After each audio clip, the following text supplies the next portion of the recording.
ନିଆରା ଶିଶୁ ଦିବସ ପାଳିତ। ଉତ୍ତରା ସରକାରୀ ଉତ୍କୃଷ୍ଟ ଉଚ୍ଚ ବିଦ୍ୟାଳୟ ମନ୍ତ୍ରିମଣ୍ଡଳ ତରଫରୁ ଭାରତର ପ୍ରଥମ ପ୍ରଧାନମନ୍ତ୍ରୀ ସ୍ୱର୍ଗତ ଜବାହରଲାଲ ନେହେରୁଙ୍କ ପବିତ୍ର ଜନ୍ମଦିନକୁ ଆଜି ଧୁମଧାମରେ ପାଳନ କରାଯାଇଛି। ତେବେ ଚଳିତ ବର୍ଷ ଶିଶୁ ଦିବସରେ ଏକ ନିଆରା କାର୍ଯ୍ୟକ୍ରମ ଦେଖିବାକୁ ମିଳିଛି।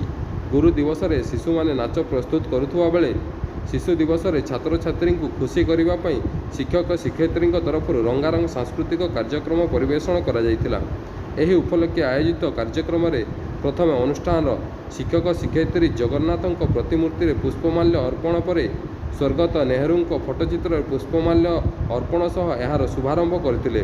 ପରେ ଅନୁଷ୍ଠାନର ପ୍ରଧାନ ଶିକ୍ଷକ ନଳିନୀକାନ୍ତ ଶାସନୀଙ୍କ ଅଧ୍ୟକ୍ଷତାରେ ଆୟୋଜିତ କାର୍ଯ୍ୟକ୍ରମରେ ବରିଷ୍ଠ ଶିକ୍ଷକ ଡକ୍ଟର ବିଭୀଷଣ ବାରିକ, ଦୀପିକା କେରକେଟା, ଅନୱର ଅହମଦ, ଧୃତିସୁନ୍ଦର ସାହୁ, ଜସ୍ମିନ ମିଞ୍ଜ, ବିଦ୍ୟୁତପ୍ରଭା ସ୍ୱାଇଁ ପ୍ରମୁଖ ଶିଶୁ ଦିବସ ଉପରେ ପ୍ରେରଣାଦାୟୀ ବକ୍ତବ୍ୟ ପ୍ରଦାନ କରିଥିଲେ। ସେହିପରି ଛାତ୍ରଛାତ୍ରୀଙ୍କ ତରଫରୁ ଆନସେଲ ମାବା, ସୁଜିତ ଦିଗା, ସୁମିତ ପଟ୍ଟନାୟକ, ଦୀପାଞ୍ଜଳି ବାର୍ଲା ପ୍ରମୁଖ ଚାଚା ନେହେରୁଙ୍କ ଜୀବନୀ ଆଧାରିତ ବକ୍ତବ୍ୟ ପ୍ରଦାନ କରିଥିଲେ।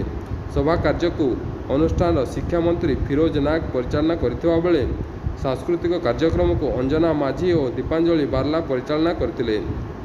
ଛାତ୍ର ସୁମିତ ପଟ୍ଟନାୟକ ଧନ୍ୟବାଦ ଅର୍ପଣ କରିଥିଲେ। ଏଥିରେ ଅନୁଷ୍ଠାନର ସମସ୍ତ ଶିକ୍ଷକ ଶିକ୍ଷୟିତ୍ରୀ ଛାତ୍ରଛାତ୍ରୀ ଉପସ୍ଥିତ ଥିଲେ। ସୁନ୍ଦରଗଡ଼ କୁତ୍ରାରୁ ରାଜେଶ ସାହୁଙ୍କ ରିପୋର୍ଟ, ସମ୍ବାଦ ଏକ୍ସପ୍ରେସ।